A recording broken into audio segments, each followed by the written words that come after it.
Bon après-midi à tous. Merci d'être là pour cette table ronde sur la cartographie. On a tendance à penser parfois que la cartographie, ça appartient au domaine de l'histoire des sciences. Et puis, ça reste confiné dans l'histoire des sciences. Et ça ne suscite pas d'autres curiosités. Nous avons décidé donc de faire cette table ronde pour montrer un petit peu qu'il y a tout le côté artistique et esthétique des cartes, notamment des cartes marines, et que ce serait intéressant pour le public de ce festival de prendre connaissance des dynamiques et aussi de cette cartographie portugaise, qui est surtout bien évidemment une cartographie impériale. Ceci étant, je vais donc présenter très rapidement nos intervenants, en profitant pour remercier une fois de plus les organisateurs du festival et pour remercier encore une fois de plus le comité scientifique qui a fait un travail extraordinaire pour pouvoir vous offrir et sélectionner toutes ces contributions. Alors, à ma gauche, j'ai Zoltán Biderman, qui est professeur à l'Université College à Londres, mais qui est aussi portugais de cœur, si j'ose dire, et qui parle un portugais parfait, sans accent. Alors, Zoltán est l'auteur de plusieurs ouvrages, donc son domaine, c'est l'histoire impériale du Portugal, l'Asie, avec le Sri Lanka en particulier. Il est l'auteur, donc il travaille sur la diplomatie, la littérature impériale, la cartographie et les politiques de l'espace. Il a publié un livre qui a fait un certain bruit, qui s'appelle Disconnected Empires, Imperial Portugal, Sri Lanka Diplomacy, and the Working of Habsburg Conquest of Asia, qui a été publié par la Oxford en 2018, Oxford University Press, et j'attire votre attention pour ses qualités interprétatives, entre autres, et par ses nouveautés, sur l'article qu'il a publié dans les Annales en 2020, qui s'appelle « Le jardin des cartes qui bifurquent, la mer Caspienne, Venise et Goa au VIe siècle ». Ensuite, je profite aussi, je présente tout de suite à ma droite Rui Loureiro, qui est professeur à l'ISMAT et directeur de l'ISMAT, l'Institut supérieur Manuel Teixeira Gomes, dans le sud du Portugal, en Algarve. Il est aussi chercheur du CHAM, le Centre d'Humanité, un centre de recherche, un grand centre de recherche de l'Université Nouvelle de Lisbonne. Il a publié plus d'une centaine d'articles et aussi, y compris des livres, des chapitres de livres. Et son domaine, c'est l'édition de textes portugais et espagnols de l'époque sur le monde asiatique et la cartographie, notamment, c'est lui qui a été le commissaire de la très belle exposition sur les cartes de Magellan à la Bibliothèque nationale du Portugal, qui a eu lieu il y a très peu de temps. 2019, si je ne me trompe pas. Il a aussi publié un certain nombre d'ouvrages en France. Je signale, puisqu'il est présent dans cette foire des libraires dans le festival, La découverte du Japon, premier témoignage publié par les éditions Chandaigne en 2017, un volume, une participation au volume la fabrique de l'océan Indien, très très beau volume sur la cartographie de l'océan Indien, auquel nous avons tous contribué, qui est publié par les presses de la Sorbonne en 2017, et aussi une contribution à la revue Histoire de l'Antiquité à nos jours. Nous avons, la revue a consacré un hors-série aux cartes de l'expédition de Magellan et nous y avons contribué. Donc ça a été publié en 2020 et je pense que ça se trouve toujours sur le marché. Donc, coup d'envoi, je vais tout simplement souligner aussi que les deux contributions vont explorer plusieurs étapes et plusieurs aspects liés à la cartographie de la grande époque du XVIe siècle, la valeur artistique des cartes marines, les liens donc entre esthétique, savoir et pouvoir, aussi les conditions, le problème de la condition coloniale de la cartographie, des cartes portugaises, donc Zoltán en dira quelques mots à la fin. Aussi, il parlera des origines de la cartographie, de la question de la modernité au pas de cette cartographie, donc des aspects politiques qui seront ensuite traités par Rui Loureiro, qui va donc expliquer ces relations entre cartographie et empire et de quelle manière on a utilisé dans l'empire portugais cette cartographie. Ensuite, nous glisserons sur la question clé, cette science, cartographie, était-elle aussi un art et pourquoi? Et puis, puisque l'animal est à l'honneur dans ce festival, Zoltán reviendra sur quelques représentations animalières dans cette très belle cartographie, notamment dans l'Atlas Miller, qui est conservé à la Bibliothèque nationale de France, tout analysant quels ont été les enjeux coloniaux, et quel a été l'enjeu post-colonial de cette cartographie jusqu'à aujourd'hui.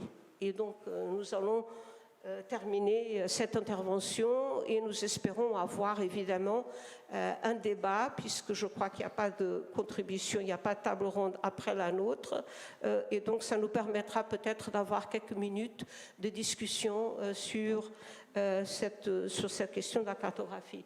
Donc, Zoltán, c'est à toi. Merci beaucoup.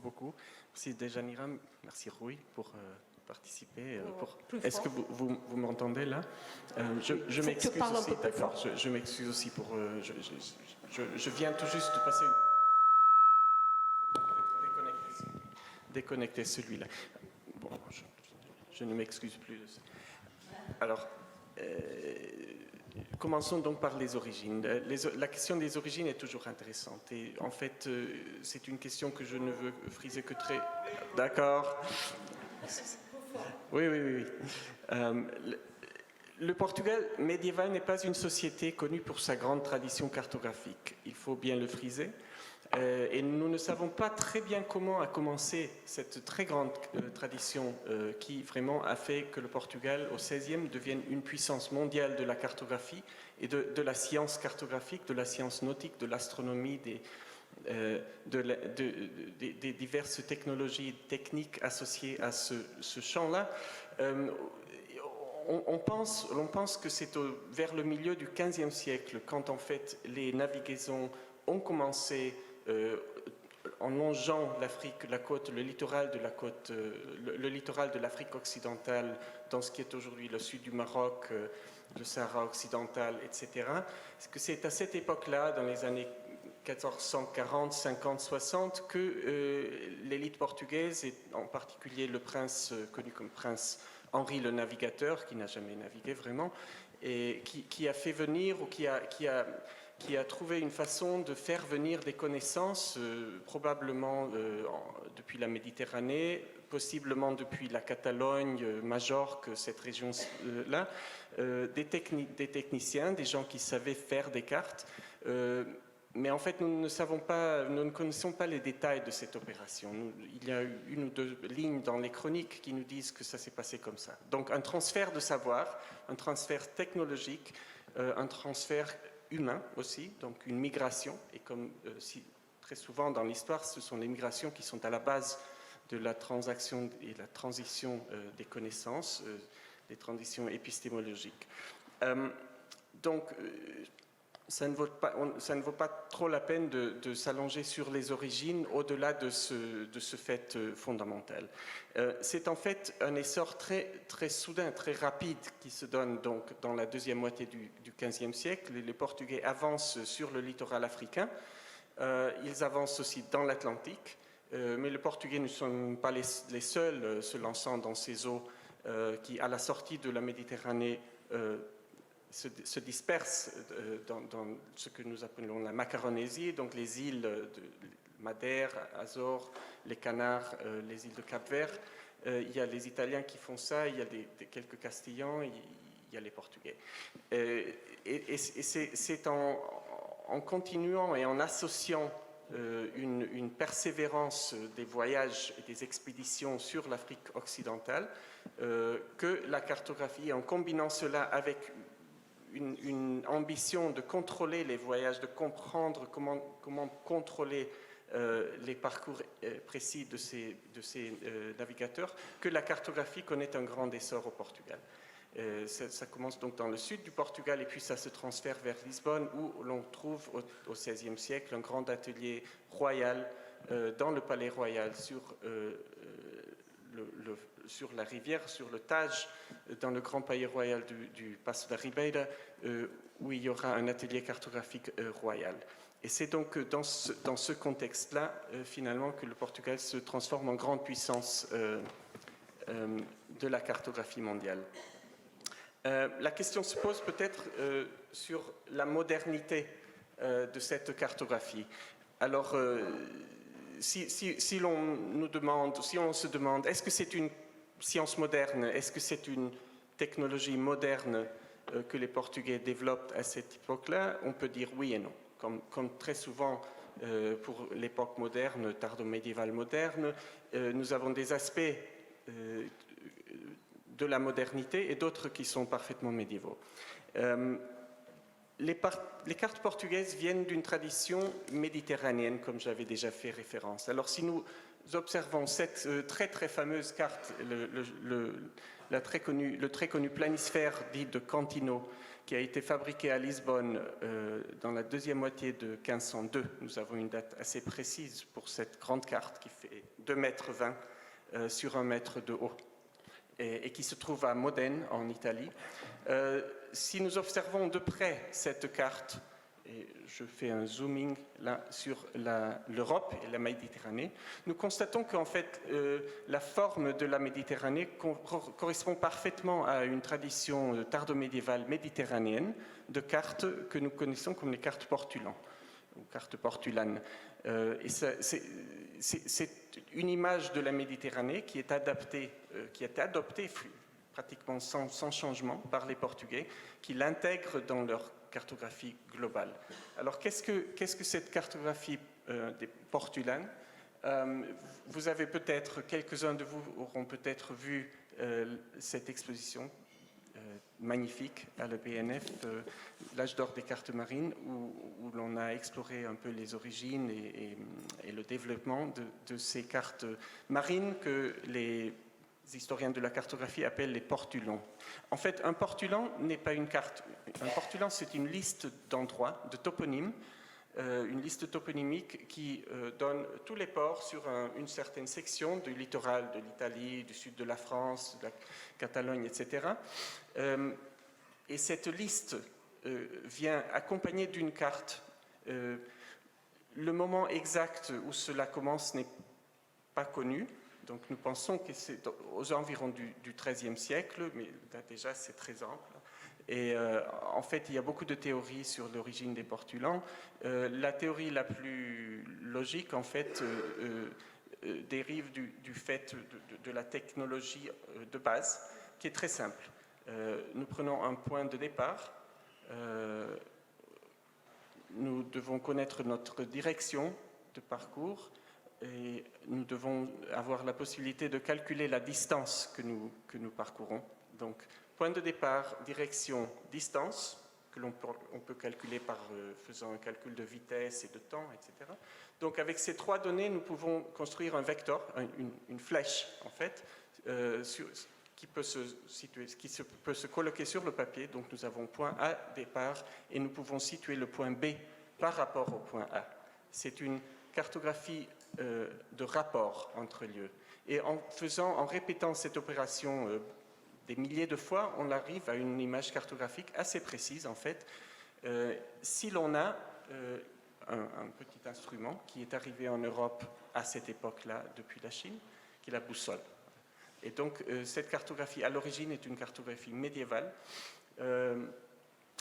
aux ambitions de précision qui ont une allure très moderne, mais une technologie et un air culturel d'échanges commerciaux, de navigation, etc., très médiéval. Donc, la Méditerranée au XIIIe, XIVe, XVe siècle, etc. Quand les Portugais commencent à naviguer dans ces eaux de l'Atlantique, plusieurs problèmes se colloquent. D'abord, c'est un océan beaucoup plus ample. Donc, il y a des eaux ouvertes et des grandes distances à parcourir sans référence. Posant des difficultés de calculer la direction et aussi la distance. S'ajoutait à ça le problème de la déclinaison magnétique. Donc, dans l'Atlantique, la boussole, elle bouge. Selon les endroits où on se trouve dans l'Atlantique, c'est une mer très grande, et donc il faut essayer d'introduire, les Portugais essayent d'introduire de nouvelles techniques pour corriger toutes ces erreurs. Et c'est au cours de la fin du XVe, surtout au XVIe siècle, que les Portugais développent des techniques pour calculer les latitudes et aussi des longitudes jusqu'à un certain degré de précision. Et donc, on combine, c'est une combinaison vraiment de technologies différentes qui se donnent.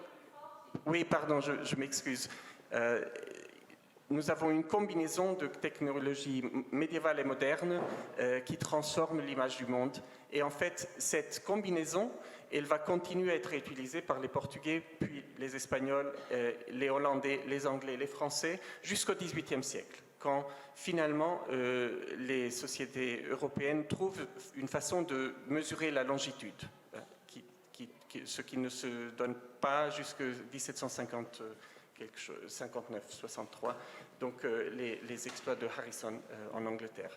Et donc c'est ce statut, c'est ce statut un peu ambigu entre la médiévalité et la modernité que je trouve qu'il est toujours intéressant de friser. Je passe, je pense, la parole à Rui, parce qu'il y a surtout des questions qui se posent maintenant d'ordre des grandes découvertes et de construction de l'Empire.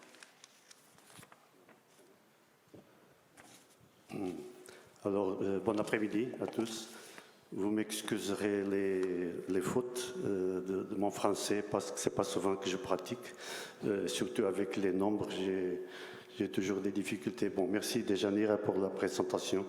Bon, je vous apporte une étude de cas au sujet des cartes de Magellan. C'est la première slide, Zoltan, s'il vous plaît. Le grand navigateur portugais.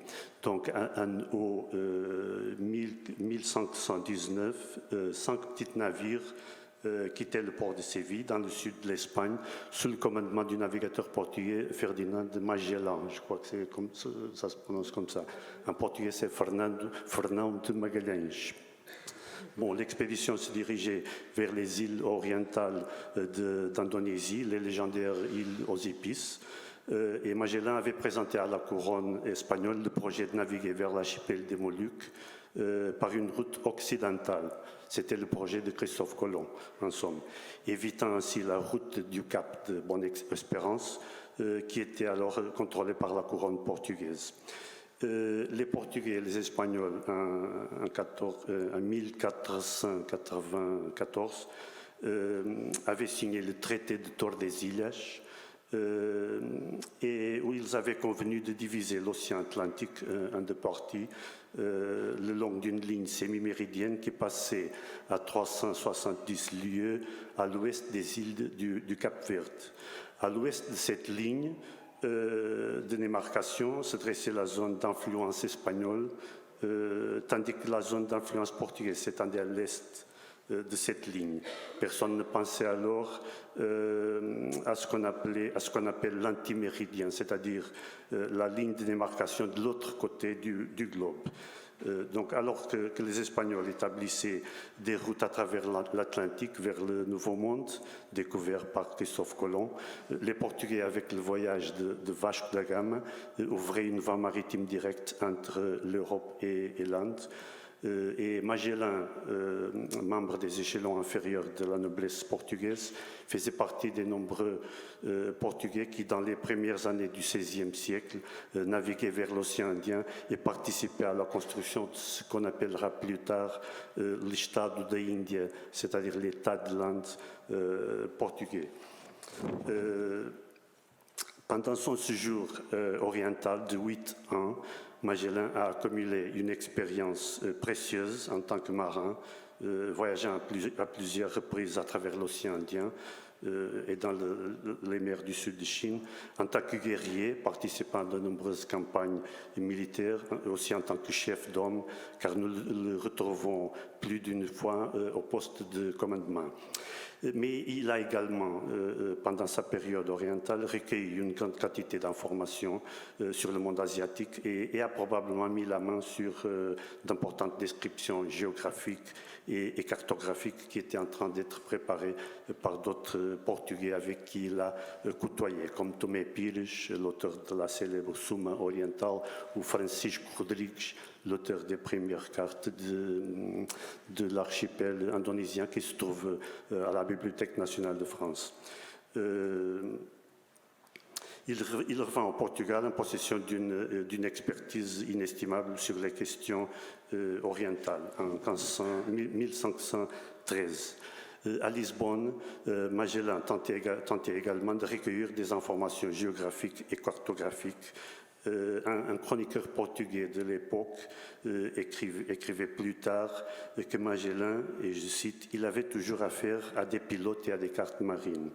Et il dit aussi qu'il se rendit en Espagne à la fin de 1517 pour offrir ses services au roi Charles Ier d'Espagne. Et Magellan porta dans ses bagages, comme dit le chroniqueur portugais, des cartes de navigation et sphères. Sphère, c'est probablement, peut-être un globe, peut-être un planisphère, on ne sait pas bien. Ces éléments cartographiques auraient été basés sur les explorations et les spéculations les plus récentes de la cartographie portugaise. Après tout, au cours des années antérieures, des expéditions portugaises avaient exploré à la fois les régions les plus orientales d'Indonésie, dans lesquelles peut-être Magellan a-t-il lui-même participé, et les parties les plus méridionales du continent américain. Il semble presque certain alors que Magellan aurait en sa possession des cartes préparées par des cartographes portugais. Et examinons maintenant quelques preuves textuelles faisant référence aux cartes de Magellan. Le prochain slide, Zoltan. Merci. La référence la plus troublante se trouve dans le récit de la première circonnavigation d'Antonio Pigafetta. C'est l'Italien bien connu, un des survivants du voyage de circonnavigation.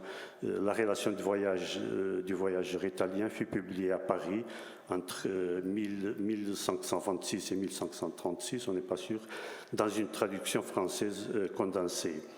Pigafetta, à un certain moment de sa narration, alors que l'expédition cherchait le passage de l'Atlantique à l'espace maritime qui deviendra bientôt connu sous le nom de Pacifique, rapporte que Magellan, et je cite, « savait devoir naviguer par un détroit très caché pour ce qu'il avait vu une carte marine du roi du Portugal, laquelle carte un grand pilote et marinier nommé Martin de Bohemia avait faite. » Donc, ce Martin Behaim est une figure quelque peu controversée qui, entre les années 1480 et 1500, a vécu intermittemment au Portugal, où il était lié au cercle maritime et mercantile portugais.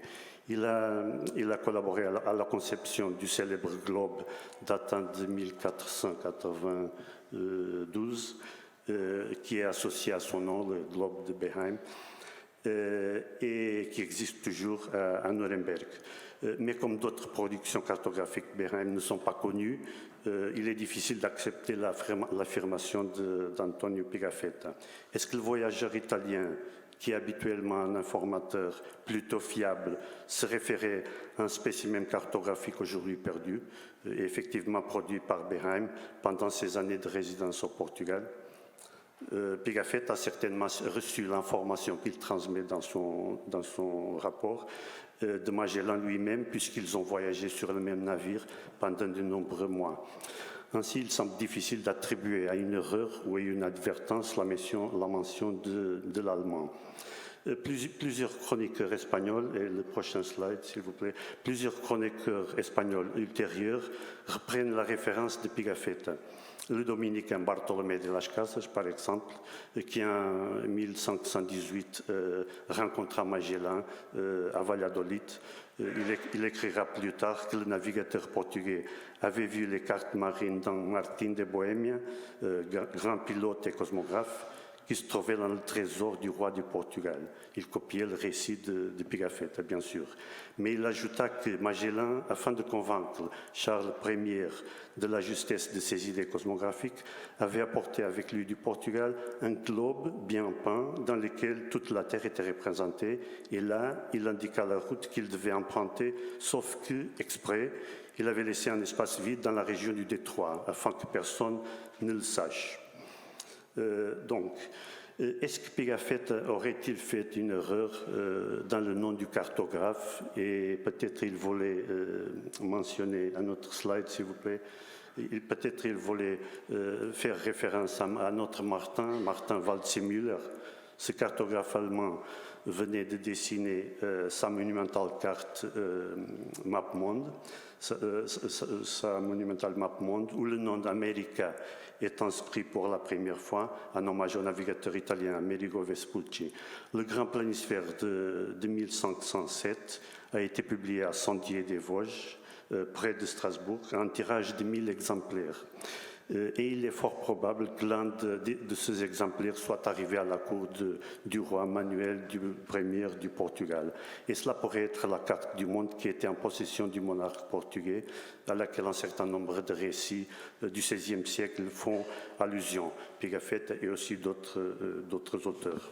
Et dans ce cas, Magellan aurait pu voir à Lisbonne, avant de partir de l'Espagne, cette même map-monde. Il y a un détail de la partie de l'Amérique du Sud que de quelque sorte pourrait suggérer l'existence d'un passage maritime vers l'ouest. Aujourd'hui, on connaît un seul exemplaire de cette carte, qui est une grande carte de 1,40 m par à peu près 1,45 m, qui est conservée à la Library of Congress à Washington et qui est comme le certificat de naissance de l'Amérique. Comme vous pouvez voir, il y a le mot, non, avant, ou antérieur, taille, mais pas frente. Le mot américain apparaît dans la partie du sud du continent de l'Amérique. Donc, voir si je ne me perds pas. La référence de Pigafetta à la prétendue carte du monde de Martin Behem est répétée par d'autres chroniqueurs espagnols, par Francisco López de Gómara par exemple, aussi par Antonio de Herrera y Tordesillas, en suivant Pigafetta. Mais un autre auteur espagnol écrivant dans les premières années du XVIIe siècle introduit une remarque très très intéressante et curieuse sur la carte que Magellan avait avec lui lors de son entretien à Valladolid avec le monarque espagnol. C'est Bartolomé Leonardo de Argensola qui écrit La Conquista de las Islas Malucas, et un ouvrage qui était publié à Madrid en 1609, déclare que le navigateur portugais, quand il arrivait en Espagne, avait avec lui, et je cite, un planisphère dessiné par Pedro Reinel. Et je vous montre le prochain slide. C'est l'hypothèse la plus plausible, qui semble confirmée par la documentation datant de l'époque, de la préparation de l'expédition de Magellan. Le navigateur portugais, au cours des années immédiatement antérieures à 1517, quand il part vers l'Espagne, aurait fait la connaissance de Pedro Reynel, qui à Lisbonne a servi comme cartographe de la Casa da Mina e India, c'est la maison de la mine et de l'Inde, où étaient concentrées les affaires d'outre-mer portugais. D'une manière ou d'une autre, il aurait pu obtenir de Reynel un planisphère qui pourrait être très semblable à une œuvre attribuée à ce cartographe et à son fils, Georges Reynel, daté d'environ 1519, aujourd'hui connue sous le nom de Kunstmann 4. C'est cette carte que je vous présente. C'est une copie qui est conservée à la Bibliothèque nationale de France et qui a été dessinée au XIXe siècle sur l'original, l'original était gardé à Munich et a disparu pendant la Deuxième Guerre mondiale. On ne sait pas s'il est détruit ou s'il est quelque part caché. Ce grand map monde, si vous voyez les détails, représente la côte atlantique de l'Amérique du Sud en suggérant un passage maritime vers la mer Mar del Sur, la mer vue par les Castillans, plaçant l'archipel des Moluques, qui est signalé avec une flèche, plaçant l'archipel des Moluques dans la partie plus occidentale de ce grand océan, un endroit qui pourrait être interprété comme appartenant à la zone d'influence espagnole. Alors, le map-monde de Reynel était la représentation du plan de Magellan. Je l'appelle le plan A. Atteindre les îles aux épices, naviguant continuellement vers l'ouest, évitant ainsi totalement les zones maritimes contrôlées par les Portugais. J'ai encore quelques minutes, non? J'en ai là. Bon. Quelques années plus tard, en 1522, le matériel de navigation qui se trouvait à bord de la Trinidad, un des navires de l'expédition de Magellan, où le capitaine avait voyagé lui-même jusqu'à sa mort sur une île des Philippines. Ce navire Trinidad fut capturé par les Portugais qui se trouvaient déjà aux îles Moluques et y avaient bâti une forteresse. Un homme nommé Antonio de Brito avait été envoyé expressément de Lisbonne pour intercepter l'expédition de Magellan au cas où il arriva aux îles des Épices. Les matériaux qui se trouvaient à bord de ce navire ont ensuite été envoyés à Lisbonne et un chroniqueur portugais de l'époque mentionne qu'il comprenait entre autres livres, manuscrits, des instruments nautiques, etc. Et je cite 2 planisphères de Ferdinand Magellan dessinés par Pedro Reynel. Donc c'était certainement un planisphère comme celui-ci que vous voyez. Et Pedro et Georges Reynel, c'est le père et le fils, étaient sans aucun doute les cartographes incontournables du voyage de Magellan. Ils ont conçu la carte du monde avec laquelle le navigateur portugais a réussi à convaincre le roi Charles Ier de soutenir sa proposition de naviguer vers les îles aux Épices en suivant une route occidentale. Et donc j'ai fini avec un autre slide. Zoltan, c'est pas non encore. Voilà, je termine avec une autre carte de la même date, exactement de la même date, 1519, qui est aussi conservée à Paris, le planisphère du célèbre Atlas Miller, que Dejanira a déjà mentionné, dont mon collègue va parler, et qui est attribué à un cartographe portugais, Lopo Homem, avec la collaboration de Reynel. Et je vous laisse cette question. Vous trouvez ici une conception cosmographique complètement différente du planisphère de Reynel. Dans le planisphère de Reynel, vous avez les mers, c'est possible de circuler entre l'Atlantique et l'océan Indien. Dans le planisphère de l'Atlas Miller, c'est impossible. Le projet de Magellan est impossible. Bon, je laisse à mon collègue de vous expliquer les problèmes soulevés par cette différence de conception cosmographique. Merci beaucoup, Rui. Donc, Zoltan va faire la transition vers l'Atlas Miller, qui se trouve effectivement en France. Et ça tombe très bien, et c'est un peu pour cela que nous l'avons choisi, c'est parce que une des hypothèses sur les origines, enfin les raisons de l'existence de ce fameux Atlas Miller, c'est qu'il aurait pu être ou avoir été un cadeau, un présent à Marie de Médicis. On ne sait pas exactement, soit à Marie de Médicis, soit au pape. Mais dans un cas comme dans l'autre, voilà, l'Atlas Miller. Alors, la grande question qui se pose pour probablement tous ceux qui sont réunis dans cette salle est à quoi sert une carte ? Une carte Michelin que nous avons chez nous, normalement, servait pour trouver la route. Avec les cartes de la Renaissance, il y a un aspect de la carte qui sert précisément à trouver le chemin vers les Indes, etc. Mais il y a beaucoup d'autres aspects aussi qui sont importants. Alors, la dernière carte que tu as montrée, c'est une carte qui décourage, qui paraît vouloir dire qu'on ne peut pas faire le voyage que Magellan était en train de préparer en Espagne. Donc, il est assez comprenable que des historiens ont commencé à développer des théories un peu conspirationnelles, que c'était une conspiration contre l'expédition de Magellan qui se processait là. Alors, je ne peux pas vous dire si c'est vrai ou faux, mais je pense que c'est une bonne façon de commencer à réfléchir sur la fonction de ces cartes.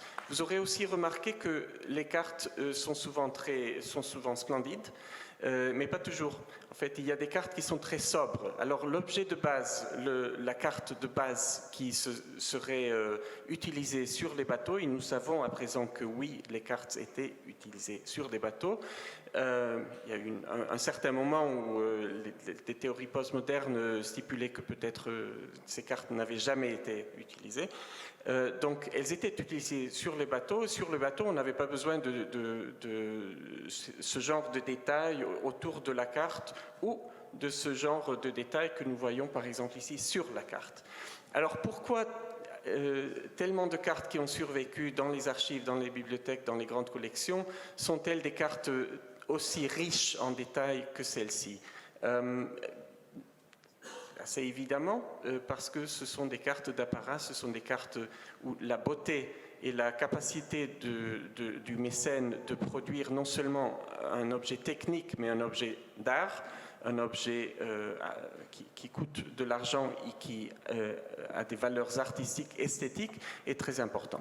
Alors l'Atlas dit l'Atlas Miller, qui est daté de 1519, donc on est à la même époque dont parlait Rouy, est conservé à la Bibliothèque nationale de France, et vous pouvez tous la visiter en grand détail sur le site Gallica de la BNF. Donc c'est vraiment un voyage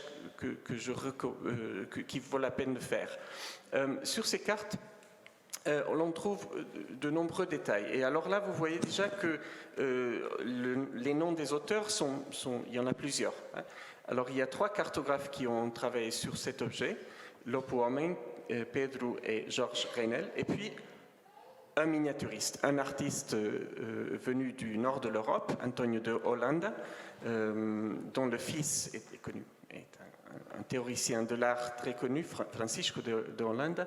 Et Antonio de Holanda aurait été commissionné par le roi du Portugal à produire une image dans le cadre de l'image technique, une image artistique du monde. Dans ce cas-là, nous avons donc un détail une carte entière dédiée à l'Asie, à la région de l'océan Indien, où les Portugais, depuis 1498, construisaient leur empire, un empire politique, commercial, un empire qui leur permettait de découvrir des cultures, des nouveaux environnements naturels, des animaux, etc. etc. Alors, l'un des aspects vraiment fascinants de ces cartes de l'Atlas Miller sont les petites miniatures de villes qui paraissent parfaitement fantaisiées, donc très abstraites, mais qui en fait présentent aussi des petits détails où on a l'impression que l'artiste, dans le cadre d'une image stéréotypée, iconique de la ville, qui vient de la tradition médiévale de représenter des villes dans des petits cercles, des petits emblèmes. Mais il y a des petites variations qui pointent quand même, donc par exemple là sur l'image de la droite, au-dessus de Malacca, qui était une forteresse portugaise depuis 1511, il y a une ville qui a une apparence un peu orientale, c'est très subtil. Donc on ne peut pas dire grand-chose davantage, mais on a l'impression que le stéréotype est en train d'être adapté un tout petit peu. Je trouve ça très intéressant. Mais en fait, quelques-unes de ces images, surtout celle que vous voyez là à gauche, est une image qui vraiment reflète probablement un croquis qui aurait été pris sur place de la forteresse de la ville d'Aden que les Portugais essayèrent de prendre, de conquérir en 1513 sans succès. Alors dans ce cas-là, vous avez vraiment une image réaliste, disons naturaliste, d'un endroit vraiment visité par les Portugais, et on commence à deviner la profondeur historique, disons, de ce qui se passe là. Donc le miniaturiste à Lisbonne, il produit une image de grande qualité, basée sur des informations recueillies sur le terrain. Et alors, quand nous commençons à parler de ces informations recueillies sur le terrain, la narration traditionnelle, disons, des découvertes portugaises a toujours été celle de la découverte portugaise, et nous commençons, depuis un certain temps, nous commençons à réfléchir aussi aux contributions locales. Donc les pilotes qui, dans la mer Rouge par exemple, aidaient les Portugais à trouver leur chemin, parce que c'était très difficile et très dangereux, ils ont aussi eu leur influence, ils ont aussi eu leur input, disons en anglais, dans la production de ces images. Donc le produit fini, qui est maintenant une des meilleures pièces de la Bibliothèque nationale de France, a une profondeur historique, une profondeur disons, de production de l'image qui est tout à fait remarquable. Alors, comme l'animal est un des thèmes et le grand thème de ce festival de cette année, cette carte est tout à fait splendide de ce point de vue-là aussi. Vous trouvez alors seulement sur la carte de l'Asie plusieurs genres d'animaux. Des animaux imaginaires, donc vous avez une espèce de griffon là, du côté droite, des animaux que les Portugais connaissaient de l'Europe, donc le cheval bien entendu, les chevaux d'Arabie et les chevaux de Perse étaient une des principales bases de la richesse de l'Empire portugais en Inde, car les Portugais importaient les chevaux d'Arabie et de Perse en Inde du Sud, où ils étaient consommés par des grandes armées, et spécialement l'empire de Vijayanagar. Et donc, nous avons une image d'un animal qui est connu en Europe, qui est aussi une marchandise, et qui est reconnaissable pour le public européen comme un animal de guerre, un animal noble aussi. Puis, bien entendu, les léons, les dromadaires et peut-être les deux animaux les plus iconiques pour l'Empire portugais, l'éléphant et le rhinocéros. Alors, il y a un nombre significatif d'éléphants qui ont en fait fait le chemin depuis l'Inde jusqu'à Lisbonne au XVIe siècle. Et vous connaissez peut-être le livre de José Saramago, Le voyage de l'éléphant, qui, prenant des libertés littéraires, disons, mais qui retrace le voyage d'un éléphant connu comme Suleiman, qui a fait le voyage depuis le Portugal, qui est venu d'Inde du Sud, possiblement du Ceylan, et qui, en 1549 jusqu'en 1552, fit le voyage à travers le Portugal, l'Espagne, la Méditerranée, les Alpes, pour finir à Vienne, dans la ménagerie de Maximilien II. Avant ça, en 1515, le roi Manuel Ier du Portugal avait aussi organisé une lutte entre un rhinocéros et un éléphant, un très fameux moment de l'épopée des découvertes à Lisbonne, qui s'est mal fini. En fait, l'objectif était de voir au vivant ce que Pline avait discuté dans l'Antiquité, l'inimité féroce entre le rhinocéros et l'éléphant. Finalement, l'éléphant était un jeune animal qui s'est enfui, et donc il n'y a pas eu de rencontre vraiment entre les deux animaux.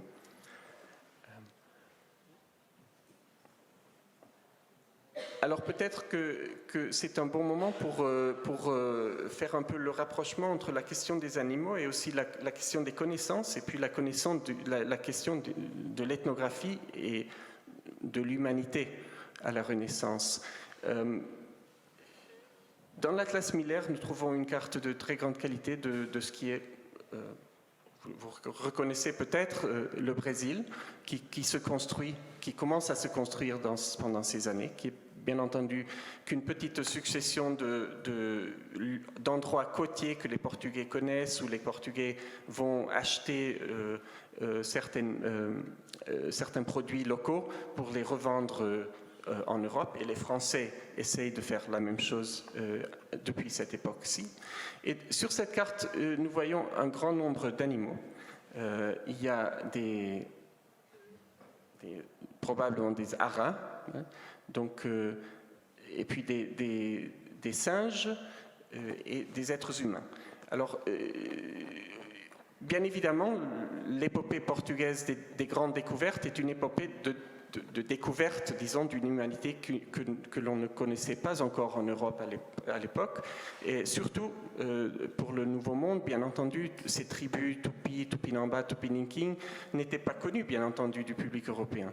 Donc ça faisait sensation, et la découverte, la visualisation, l'autopsie, la possibilité de contempler en direct une population qui n'avait pas été connue avant, donnait un grand prestige aux Portugais, à la couronne portugaise, aux navigateurs portugais, etc. etc. C'est disons, une narrative de la découverte qui continue à avoir un certain pouvoir, une certaine influence au Portugal et dans le monde, en fait. Nous parlons aussi de la France antarctique, souvent dans ces termes de la découverte. Ce qui est un peu plus troublant, c'est la proximité entre l'être humain et l'animal dans certaines de ces images. Cette proximité qui peut paraître peu intéressante peut aussi devenir assez troublante si nous combinons par exemple cette image avec le premier texte que les Portugais ont écrit en visitant le Brésil en avril 1500, où l'auteur, Pero Vaz de Caminha, c'est un texte qu'au Brésil, tous les jeunes lisent pour le bac. C'est un texte, un grand texte national, disons, et qu'au Portugal, tout le monde connaît aussi, la carte de la découverte du Brésil en avril 1500, où les rapports entre Portugais et Indios, Indiens locaux, sont décrits comme très positifs, mais souvent dans la même phrase, référence est faite au fait perçu que ces gens étaient peu rationnels et qu'ils se comportaient comme des animaux, et en particulier comme des oiseaux. Alors, il y a des moments dans ce texte qui est magnifique, mais qui se termine par « Ah, ils se sont enfuis comme des oiseaux, hein, comme os pardais ». Alors ça pose des problèmes qui, je pense, commencent à se poser, et spécialement en 2022, on commence à se poser des questions sur cette proximité et qu'est-ce que ça signifie. Et en fait, si nous revenons sur la carte de Cantino faite à Lisbonne en 1502, là aussi nous avons des miniatures. Sur le Brésil, nous avons déjà les haras qui continuent. D'ailleurs, il y a une session demain dédiée aux oiseaux dans la culture du Brésil, qui est directement, qui commence par cette histoire de l'association du Brésil et des peuples Tupi avec les oiseaux, je suppose. Et là, si nous retraversons l'océan pour revenir sur l'Afrique, nous n'avons pas encore parlé de l'Afrique aujourd'hui, nous contemplons tout un panorama très beau, de petits détails, disons, faits par un miniaturiste. Alors là, je trouve que c'est particulièrement intéressant de réfléchir sur la façon dont nous encadrons, dont nous observons ces cartes aujourd'hui, en 2022. Alors là, par exemple, si nous prenons ce détail-là, nous avons toute la symbologie de la science et des découvertes qui est vraiment magnifique. La grande rose de vent qui signale le fait que les Portugais conduisaient des opérations technologiquement très avancées. Et puis les perroquets gris, c'est les Psittacus eritacus, qui était très populaire en Europe, que l'on faisait venir, qui pouvait apprendre à parler. Il y a un récit sur une fête qui s'est tenue en 1538 à Bruxelles pour Marie de Hongrie, où un de ces perroquets, je pense que c'était un perroquet vert, pas un perroquet gris, mais il était caché dans un gâteau, le gâteau s'est ouvert et l'oiseau est sorti et il a parlé à la reine. Il est venu se poser sur son épaule et lui a dit qu'elle était très belle, apparemment. Alors tout ça, c'est très charmant et je pense qu'il faut tout à fait le célébrer, et on est ici pour le faire, mais il suffit de déplacer, disons, l'image un tout petit peu pour se heurter à une histoire très différente. Alors là, si nous regardons juste à côté, nous voyons des Africains, des hommes et des femmes africaines qui, disons, se situent aux alentours d'un château, le château de Saint-Georges d'Amina, créé en 1482 en Afrique, dans le pays moderne du Ghana, et qui est devenu un grand entrepôt de la traite, bien entendu. Et en fait, si vous regardez un peu plus de près, juste à côté de ces perroquets gris que nous avons tant admirés il y a 2 minutes, nous voyons aussi 3 corps noirs pendus, apparemment en châtiment. Nous ne connaissons pas l'histoire, il n'y a pas de référence directe je finis là, mais c'est un détail très troublant. Nous ne savons pas exactement pourquoi ça se trouve dans cet endroit-là, mais clairement, l'artiste qui a été commissionné pour remplir cet espace a associé cet espace aussi à la violence impériale, à la violence coloniale et à la violence du commerce, la traite des êtres humains. Et donc je pense que là, ça pose des questions très intéressantes d'histoire connectée, parce que nous pratiquons tous l'histoire connectée maintenant, mais aussi de l'histoire déconnectée, donc de l'histoire des rencontres, mais qui n'ont pas toujours bien fini. Et là, je termine et je repasse la parole à Jenera. Merci beaucoup, Zoltán. Cette fin semble un peu sombre, bien entendu, mais ça nous permettra de rebondir. Nous avons encore quelques minutes pour des questions, et je crois que c'était bien clair dans vos interventions que on voyait la carte comme une sorte de théâtre, une sorte de mise en scène où il se passe énormément de choses, et c'est ce travail de décodage finalement qui est absolument passionnant pour nous. Et je vais vous donner juste un petit exemple de quelque chose qui est assez peu connu mais qui peut aussi aider à lancer le débat. Un de nos collègues allemands a publié des travaux sur ce qu'il a trouvé dans des cartes européennes de cette époque. Et qu'est-ce qu'il a trouvé? Il a trouvé des représentations de cannibalisme, de scènes de cannibalisme pendant les grandes épidémies en Europe, pendant les famines notamment, et il a bien remarqué que dans certains cas, dans cette cartographie, les scènes de cannibalisme avaient été effacées. Tout simplement. On avait gratté la surface des cartes pour qu'on ne perçoive pas ces scènes-là. Parce que quelques-unes étaient très violentes. Hein, on voyait vraiment les repas, si on ose dire. Et donc voilà, donc ce travail montre que la cartographie, ce sont des univers, et que ces univers, bon, il y a plein de questions au sein de ces univers, et c'est à nous tous qui travaillons en cartographie, mais aussi à tous les historiens et aux historiens de l'art, également ici présents, de nous donner leur contribution pour qu'on puisse avancer dans le déchiffrement de ces univers. Donc voilà, c'est une façon de terminer les interventions et de vous laisser la parole si vous avez donc des questions aux intervenants. Ils se feront un plaisir de vous répondre. Des questions?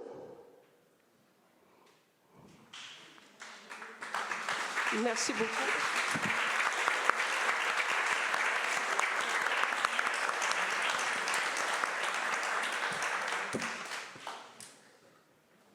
Oui, je vous en prie.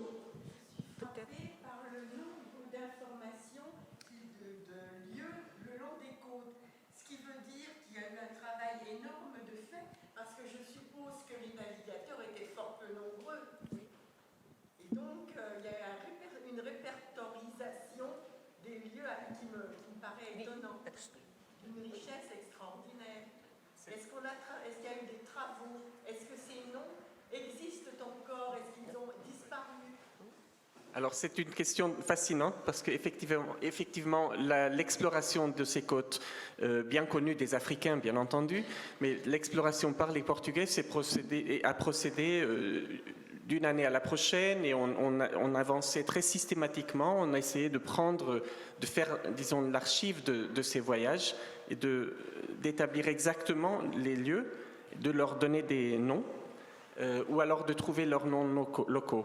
Il y a des noms locaux et des noms portugais. Souvent, les noms portugais sont des noms nouveaux, genre un nom, la baie de Saint-Jean, parce que ça a été découvert le jour de la Saint-Jean, par exemple. Ce qu'il faut quand même friser, c'est que pendant tous ces voyages, les Portugais avaient très souvent des Africains à bord, ou alors en Asie, des pilotes arabes, des pilotes malais. D'ailleurs, j'étais tout juste en train de relire les voyages de Colomb dans l'espace caribéen. Et partout, il y a des indios qui montent sur les bateaux et qui montrent aux Espagnols où il faut aller, comment il faut faire. Voilà.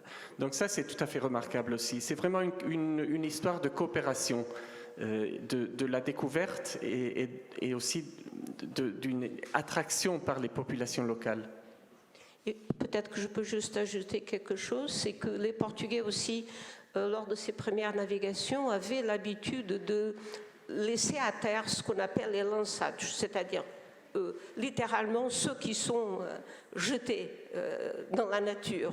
Et donc ces Portugais restaient soit sur les côtes, soit finissaient par atteindre des villages, des noyaux de peuplement, mais ces gens ont certainement, ces exilés, ont contribué à ces toponymes que vous voyez dans la cartographie. Et ce qui se passait souvent, c'est qu'ils restaient, ils survivaient ou ils mouraient, et souvent ils étaient recueillis par le prochain navire portugais qui repassait dans le coin et qui les repêchait. Mais dans beaucoup de cas, ce n'était plus le cas. Donc on peut aussi expliquer ces toponymes, et c'est la richesse de ces toponymes dans cette cartographie, par ces lançados, c'est-à-dire qui étaient souvent des délinquants, des prisonniers de droit commun, qu'on embarquait à bord pour servir disons, un peu d'éclaireur, quelque part. Tu veux dire ça? Non. C'est aussi s'approprier. Pardon, son micro. C'est aussi une façon de s'approprier. C'est pour ça aussi qu'on nomme chaque petit endroit. Alors, nommer, c'est aussi une façon de s'approprier, et en fait, cartographier est aussi une façon de s'approprier du monde. Ça, c'est très important, je pense. Il y a encore une fois, il y a les deux faces qui sont très proches l'une de l'autre. Il y a cette coopération qui est réelle, que l'on peut observer dans les sources, donc les lançados qui se vont sur Terre, qui se font informer, qui apprennent, etc., etc. Une connaissance, une histoire des connaissances en coopération. Et en même temps, il y a ce geste européen de s'approprier, de redonner des noms, c'est un moment puissant dans ces voyages. Souvent, c'est quand les Portugais ou les Espagnols arrivent dans un endroit et disent ce lieu-là, il a un nouveau nom, et puis de le mettre sur la carte aussi. Et ces cartes, c'est vrai qu'elles circulent et elles réapparaissent en Extrême-Orient, et les Portugais sont éblouis par le fait qu'une carte les a précédés pratiquement, est arrivée en Extrême-Orient avant qu'eux-mêmes y aient été. Mais en même temps, ce sont aussi des outils de propagande qui montrent tout le monde qui contrôle la navigation qui se fait en ce moment.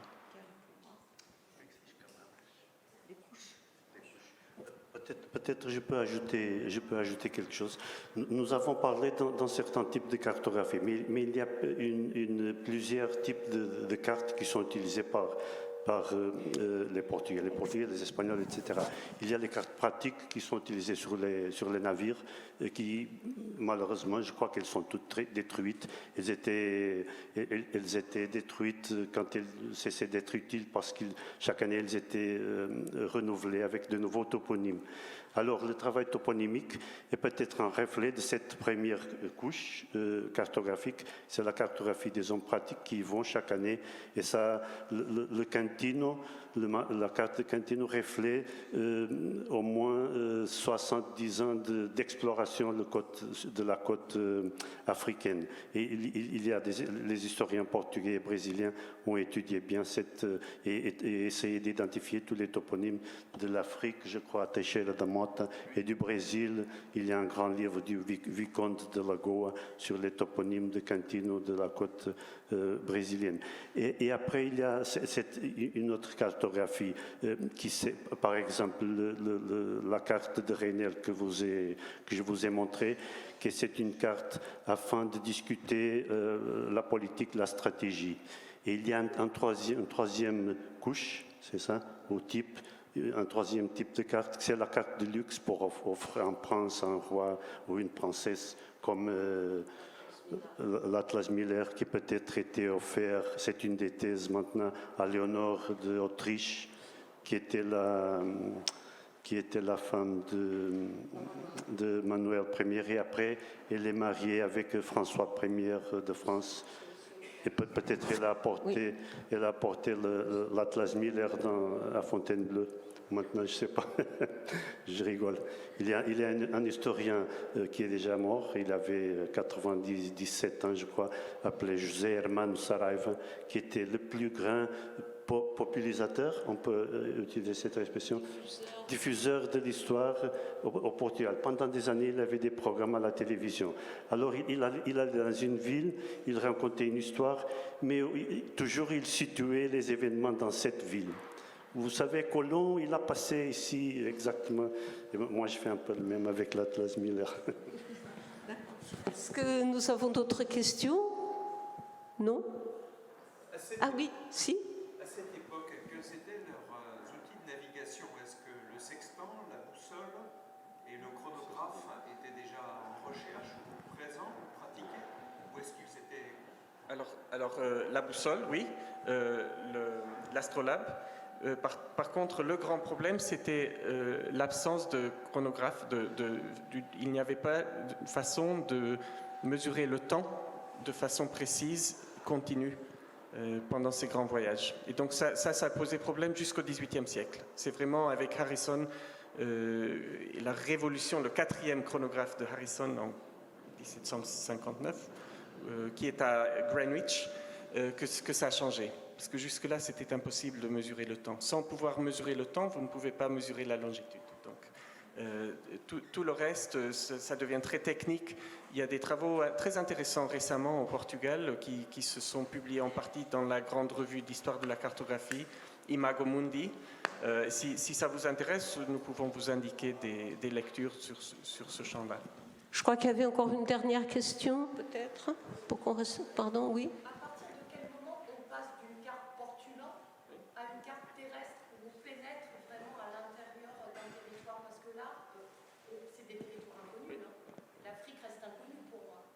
Très grande question. Alors en fait, on pourrait dire que la transition ne se fait pas au Portugal. Et ma thèse à ce sujet est que l'éthique de travail des cartographes maritimes, donc de ces cartographes qui étaient connus pour la grande précision de leur travail sur les littoraux, ne leur permettait pas de sauter dans l'intérieur des terres. Donc, dans les années 1530-40, en Europe, on commence à découvrir les possibilités de la triangulation. On commence à construire des cartes territoriales de la Flandre, de la Bavière, puis de certaines régions en France, en Italie. Mais c'est très peu précis en comparaison avec la cartographie maritime. Et donc, je pense que les cartographes portugais, aussi les Goanais, aussi à Goa, c'était un autre centre de la cartographie portugaise, ils ne voulaient pas vraiment faire ce genre de travail parce que ce n'était pas au niveau de ce qu'eux, ils pouvaient faire. Donc, il y avait une espèce de bifurcation, disons. Oui, oui. crois que nous devons terminer ici, mais bien entendu, vous pouvez nous poser aussi des questions une fois que nous aurons terminé cette table ronde. Et donc, ce sera l'occasion de remercier vous remercier à tous de votre attention à ce sujet, parce que effectivement, la cartographie n'est pas toujours, artistiquement et esthétiquement très connue. On n'y pense pas trop. Mais bon, ce serait aussi l'occasion pour vous de vous donner à voir un peu la richesse de la cartographie portugaise. C'est aussi un des héritages. Et hélas, les 3/4 de ces belles cartes portugaises, elles ne se trouvent plus au Portugal. Elles sont complètement dispersées à travers le monde. Il faut aller à Washington, il faut aller en Angleterre, en France, enfin dans plein d'endroits. Et au Portugal, il en reste relativement peu de cette grande production du grand siècle, qui pour le Portugal est le 16e, évidemment. Mais bon, voilà. Merci infiniment, merci de votre attention. Merci beaucoup.